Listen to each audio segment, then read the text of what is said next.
To the Konrad-Adenauer Foundation, distinguished guests, ladies and gentlemen, hamjambo. Hamjambo tena.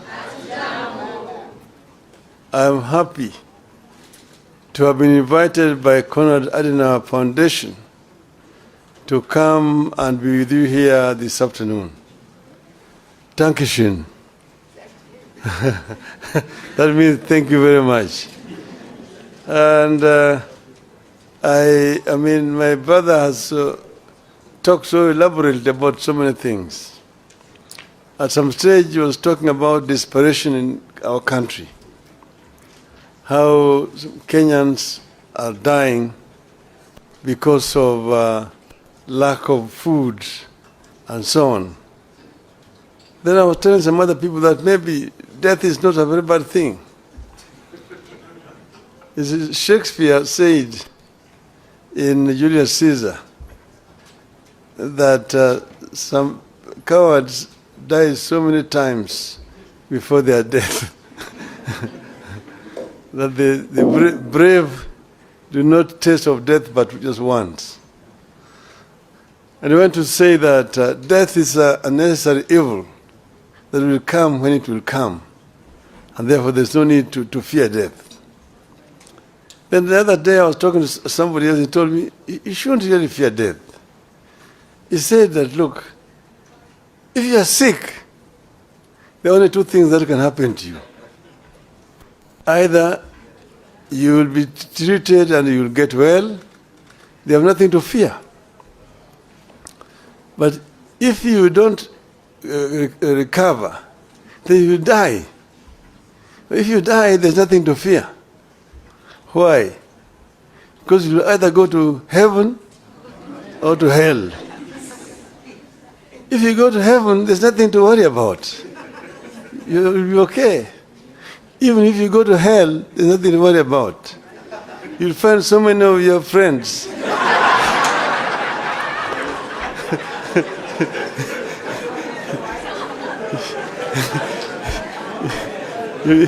So spend a long time just greeting them. How are you?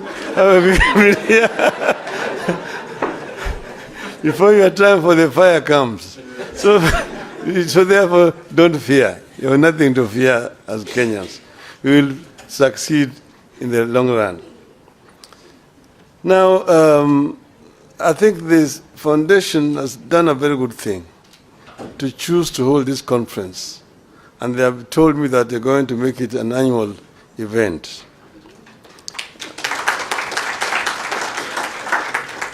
So it is my real pleasure to speak to this distinguished audience at a time the country is undergoing profound challenges with no end in sight. My task is to share with you the alternative economic pathways proposed by Azimio la Umoja One Kenya Coalition Party for the people of Kenya. I will do that with pleasure. But before I do that, let me thank the Konrad-Adenauer Foundation, Stiftung, as it's called in German, for putting together this conference on the subject of transforming a nation. It is proper that a foundation that bears the name of the man who presided over the reconstruction of Germany after the Second World War should get us together so that we can discuss our own reconstruction. I happen to have been in Germany during its days of reconstruction and transformation, and I can say two things without fear of contradiction. First, transforming a nation takes hard, dedicated, and honest labor of leaders and citizens. Secondly, no nation is beyond reconstruction and transformation. All it takes is leadership.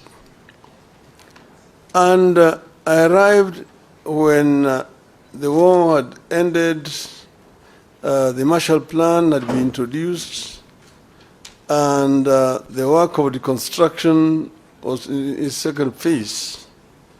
I found when Konrad Adenauer himself was still the chancellor. And at that time when we arrived, when you went to Germany, and then you went to Britain and France, who are part of the victor powers, you'd think that it was Germany that won the war, and those countries had lost the war. But Germany had been devastated. Most German cities were bombed, some of them nearly to the ground. There's a city in the eastern part of Germany called Dresden. Dresden was razed almost to the ground by the British, basically, at the time when, in fact, the war had ended. But because of the anger of what had happened, bombing of London and so on, it was a revenge bombing. But the Germans reconstructed. And at that time, West Germany was the strongest economy in Western Europe. And East Germany was also the strongest economy in Eastern Europe at that time. That was basically because of hard work. I want to say that a year after our election, if you ask Kenyans, are you better off today than you were at the time, this time last year? The answer will be obvious, that we are in a deep hole. Failing policies and grim economic prospects. There's a devastating loss of trust and confidence in our economy, our financial markets, and our government. We are caught in a cycle where reduced spending power leads to loss of jobs, which leads to even less spending, where the people can't borrow because rates charged are too high, yet lack of borrowing slows growth and leads to even less credit. Credible data collected and published by the government confirms all this grim news. And this meeting is taking place as a day after the State of the Nation address by the President. I'm going to try to answer some of the things that he said yesterday. But this is not a response. At the Hustler Fund, which was supposed to support households and micro enterprises, default on payments at a higher rate than those at the commercial banks, circles, and microfinance. Out of the Hustler Fund's outstanding, that is 10.2 billion shillings worth of loans in the last 9 months, 29% is deemed to be portfolio at risk, implying it has not been serviced by the borrowers as per agreed schedule. This means that borrowed amounts worth about 2.9 billion shillings in Hustler Fund loans fall in the category of non-performing loans. Job cuts are back to the rate where they were during the COVID. According to the CBK survey, more than a quarter of chief executives expect to cut jobs before the end of the year because of increased operating costs and softening demand for goods and services, setting up families for a gloomy festivities period. The Central Bank of Kenya is the survey that targeted CEOs of more than 1,000 private sector firms through online questionnaires shows that 26.3% of those surveyed expect to cut their workforce between now and the end of the year, while 63.5% will not be hiring any new staff. At the Nairobi Security Exchange, some 6,256 foreign investors fled in the last 9 months. This is 42% of foreign investors in the country. This exodus is a result of the rapid but unstable tax policies that are scaring away foreign investors and leading to low revenue collections. In October, the same National Security Exchange was ranked the worst performing African banks in the first 9 months of the year in dollar returns. Investors prefer a country with a stable taxation policy, a stable currency, and a growing economy. The current regime is changing tax policy frequently, mismanaging the shilling, and weakening economic growth. Kenyans are ditching mobile payments. A number of local SMEs using payment methods such as pay bills and Lipa na Mpesa are now asking their customers to use cash when paying for goods and services to avoid taxation. Fuel consumption fell rapidly between January and June, dropping to the lowest levels in the more than 5 years. Up to 85% of firms are not paying corporate taxes. At least 8 in 10 companies in Kenya did not pay taxes on earnings last financial year. This signals a tough economic environment that hit sales, prompting some businesses to scale down operations. The Kenya Revenue Authority, KRA, missed its revenue target for the first quarter of the current financial year by 79 billion Kenya shillings. Of course, the story of the Kenya shilling on a free fall bears no repeating. It is obvious to everybody. From 120 to the dollar to now 159. I could go on, but I beg to stop there so that we can get into what Azimio thinks. The fact is, many Kenyans are both anxious and uncertain of what the future holds. The country is going through a recipe of policy mistakes, failures, and shortcomings served in an authoritarian, paternalistic leadership style. Nobody in government cares about building broad public support around these programs. Everything is forced down everyone's throats.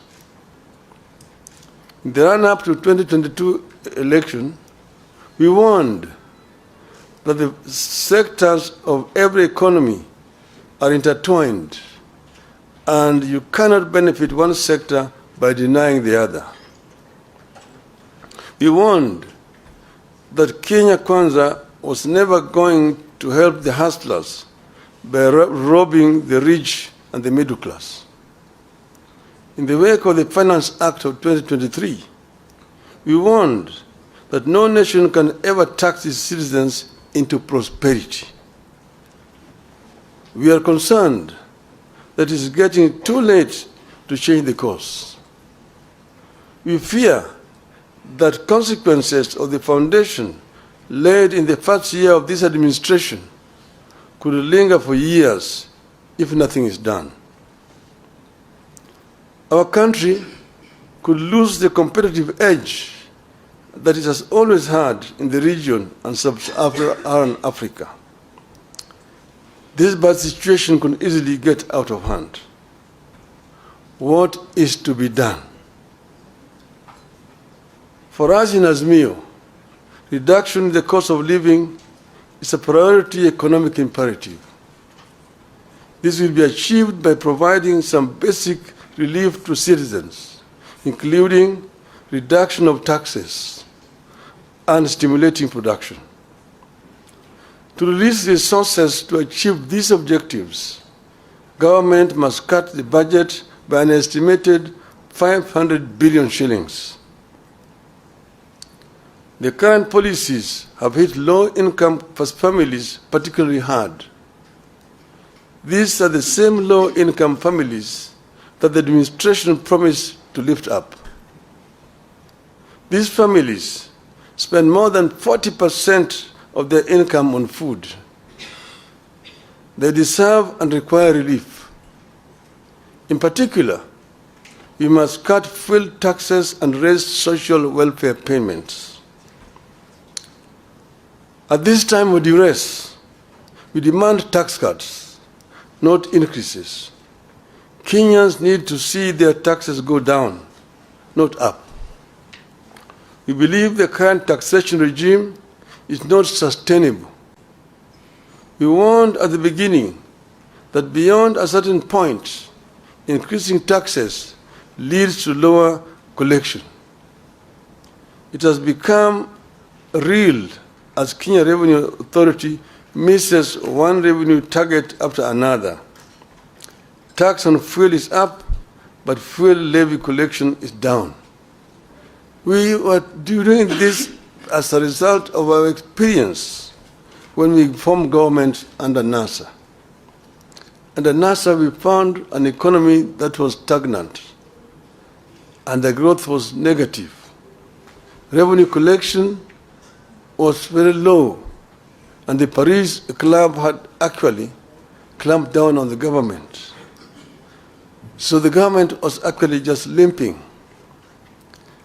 And when we came into government, what we did was to address the two sides of the balance sheet, income and expenditure. We found out the government was collecting 200 billion shillings of all that was being collected. We looked at the sources of revenue, customs duty, income tax, the VAT, and so on. And then the other side, expenditure, how they were procuring. You looked at revenue officers, those officers in the customs, in the income tax department, in the VAT, and procurement officers in all the ministries. They were the boys in town. They're the ones who are buying apartment blocks in town, the ones who are driving the latest models of cars, Mercedes, Toyota, what have you. They're the ones who are building castles in rural areas. They're the ones who are building high-rise buildings in village markets. If you did a lifestyle audit, you're able to catch them. And we did lifestyle audits and caught very many of them. We sacked some we sent to jail.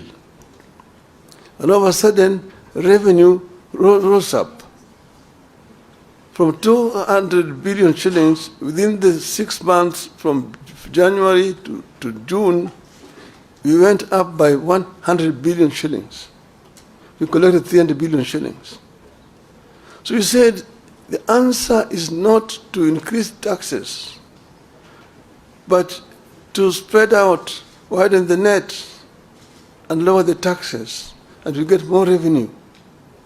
The following year, it went 500 billion, 700 billion, 900, we reached $1 trillion. We were able to finance most of our budget from local resources without having to borrow from donors. 95% of our development expenditure was coming from local revenue.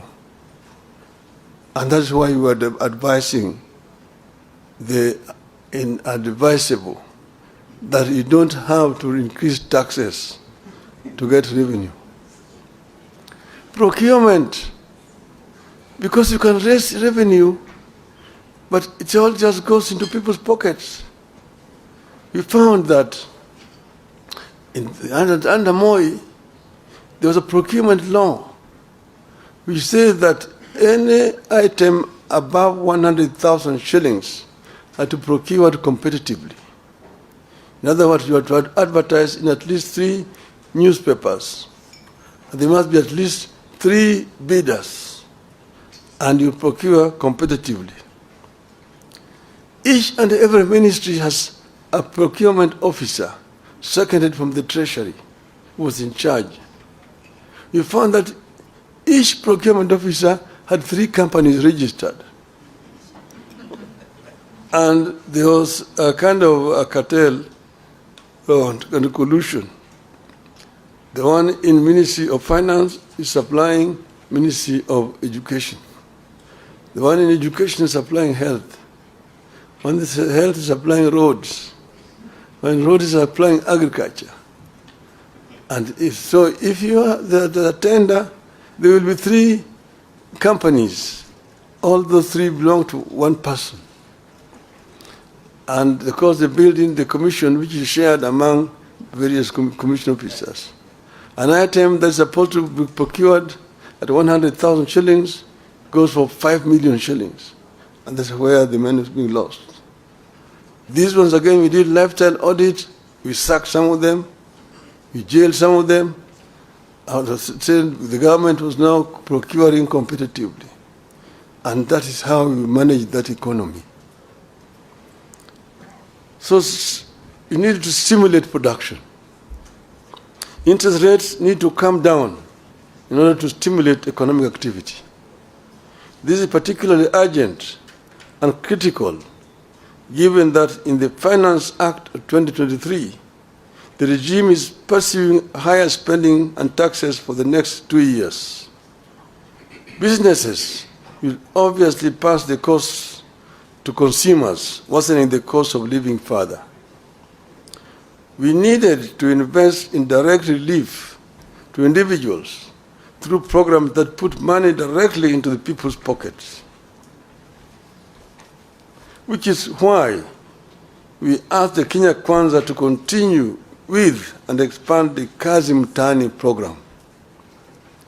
And it can be expanded the way we did it ourselves there, Kazi kwa vijana, to the rural areas as well. Investment in labor-intensive programs like road construction, rural water systems, afforestation, and so on. This has proven over the years to yield positive results. We believe that putting money into construction of schools' infrastructure would yield better returns than the construction of houses through taxation. Kenyans deserve a raise in the average minimum wage. We should also stop mismanagement of public finances. The country must embrace better fiscal discipline.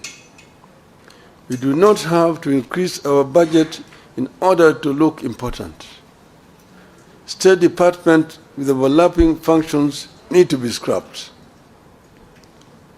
Why do we have coordination of international development partnerships at both the Deputy President's Office and the Ministry of Foreign Affairs, complete with budget lines, while the National Treasury also runs an external resources department? At the same time, we need to stop duplication of devolved functions at national level. You have a situation where the national government is competing with the counties in several other functions which are constitutionally devolved, like health, like agriculture, like water, and so on. Why should the national government be the one procuring fertilizers and distributing it to the county government when agriculture is devolved? How about drugs and so on? A few weeks ago, the Controller of Budget told the country that the National Treasury over-budgeted salaries of state officers, including hers, by 3 times, leading to the loss of over 1 billion shillings. The Controller of Budget detailed how the Treasury has been over-budgeting salaries of senior government officials through the consolidated fund services. So far, nobody has been made to bear responsibility for this budgeted corruption. We know very well that regional authorities duplicate county functions. Where do we retain them? Complete with budgets. To those doubting Thomases within the regime, these measures above will release the estimated 500 billion shillings required to bring back the economy on an even keel. Realistic debt management. Currently, Kenya is caught in a debt rut where it has resorted to borrowing more to repay debt. It makes no sense to us to borrow more to repay debt when debt is already too high. It amounts digging when you're already in a deep hole. Our position is that the National Treasury ought to ask creditors to push up payments falling due to a future date rather than keep paying it. This is what people do when they have a crunch in their finances, but know they can pay later when their income is higher. Rescheduling debt is not at the same time as the same thing as debt default. People default when they are bankrupt. Kenya is not bankrupt. Kenya should not default.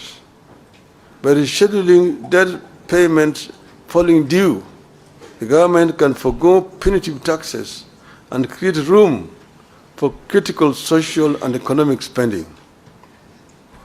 In conclusion,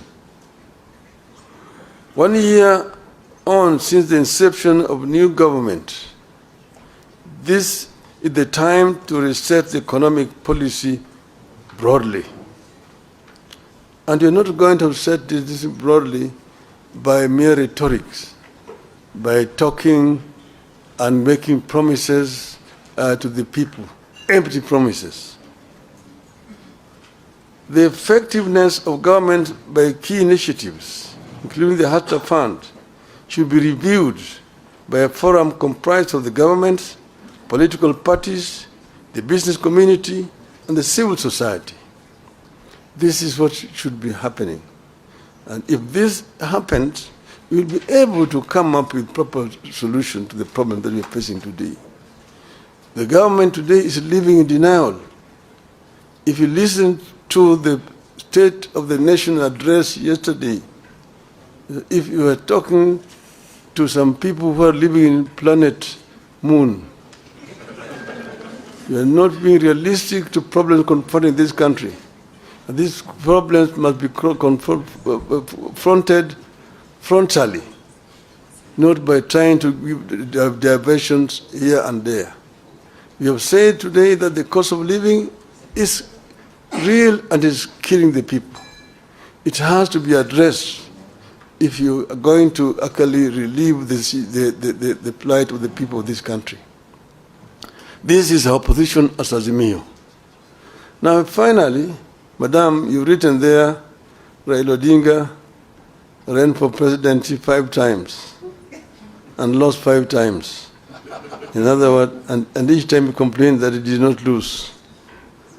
I accepted losing elections in 1997. I said I'd lost and accepted. In 2007, the jury is out there. Everybody knows what happened. In 2013, everybody knows. 2017, people know. 2022, some of you are around in the country. The so-called Independent Election and Boundary Commission had 7 commissioners.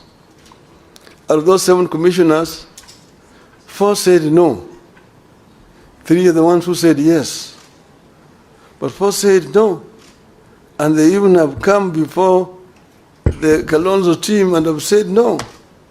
And they've said that the chairman erred, that up to now he has not published the results of the elections in accordance to the law. And to me, they say that 4 is bigger than 3. If the majority say that I won the elections, I cannot say I lost it. Yes. And that's why, irrespective of what the Supreme Court said, I thank you very much.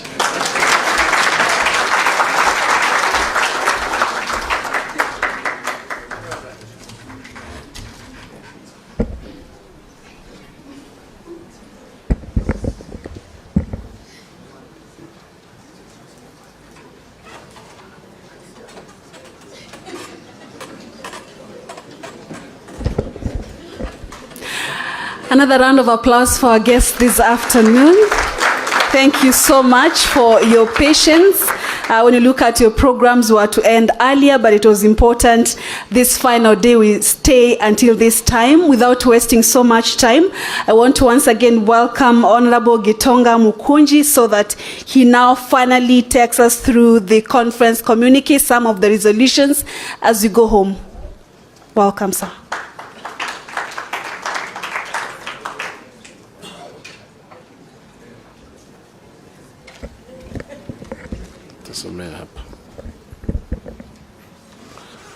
All right, thank you very much. Before I read the communique, I have seen some members of parliament who have joined us, and I would like to recognize them. I have seen Honorable Jared Okello. Please just wave to the congregation. That is a member of parliament, Nyando. I have also seen Honorable Junet Mohammed. He is a minority whip and the member of parliament, Suna East. I want to read the communique of this conference, and it is my humble duty to do that. Transforming a Nation Conference Communique. Date November 10th, 2023, in Nairobi, Kenya. Konrad Adenauer Stiftung, KAS, a distinguished German political think tank close to Christian Democratic Party with a presence in over 120 countries worldwide, spearheaded the Transforming a Nation Conference held on November 9th and 10th, 2023 at Nairobi's Radisson Blu Hotel in Upper Hill. Rooted in a commitment to fostering democracy and economic